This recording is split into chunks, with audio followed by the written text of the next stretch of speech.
کیا واپسی کا راستہ ہے؟ اگر یہ بیماری انسان کے اندر دار آئی ہے، اب اس کا تدارک آہستہ آہستہ کیسے کریں؟ یہ بات بڑی امپورٹنٹ ہے۔ واپسی کا سفر جو ہے وہ طویل ہوتا ہے۔ توبہ کا پانی گناہوں کو دھو ڈالتا ہے۔ سب سے پہلے تو اللہ تعالیٰ سے توبہ کرنے کی ضرورت ہے، جیسا کہ قرآن حکیم میں آتا ہے کہ اے ایمان والو سب مل کر اللہ سے توبہ کرو۔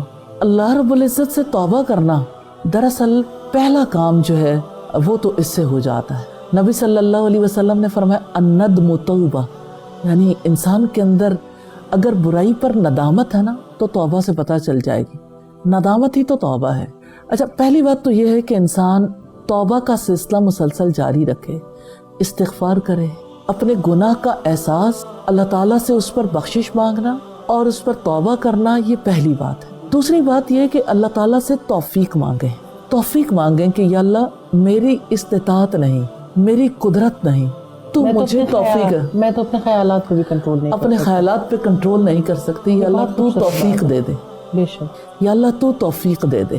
اچھا، اب تیسری بات اس سلسلے میں یہ ہے کہ انسان پختہ ارادہ کرے۔ یوں تو پہلے بھی ارادہ ہوگا، لیکن یہ کہ کمٹمنٹ، اسٹرانگ کمٹمنٹ کی ضرورت ہے۔ ابلیس تو ہر لمحے انسان کی اس ارادے کو توڑنے کی کوشش کرتا رہتا ہے، اب مقابلہ نہیں کر سکتے تو اللہ کی پناہ مانگنے کی ضرورت۔ ریلی میں نے دیکھا ہے کہ جب برائیوں کے لیے لوگ بہت پریشان ہوتے ہیں تو ہم انہیں کہتے ہیں نا کہ آپ اللہ کی پناہ مانگ لیں، اعوذ باللہ پڑھیں، استغفر اللہ پڑھیں۔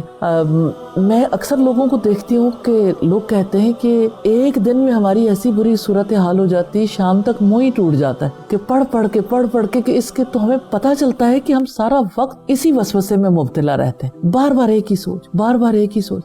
لیکن گھبرانا نہیں ہے، اللہ سے امید باندھنی ہے، اللہ تعالیٰ سے امید باندھیں گے انشاءاللہ تعالیٰ اللہ تعالیٰ کی بہت رحمت ہوگی۔ بہت خوبصورت بات کی استاذہ آپ نے کہ آپ توبہ کے ساتھ اللہ تعالیٰ سے توفیق مانگیں، دعا کریں، ارادہ پختہ کریں، اور مستقل پھر دعائیں کرنے کی بہت زیادہ ضرورت ہے، پناہ مانگنے کی بہت ضرورت ہے۔ اللہ کا وعدہ ہے کہ اللہ تعالیٰ انسان کے ارادوں کے ساتھ ہوتا ہے۔ جی۔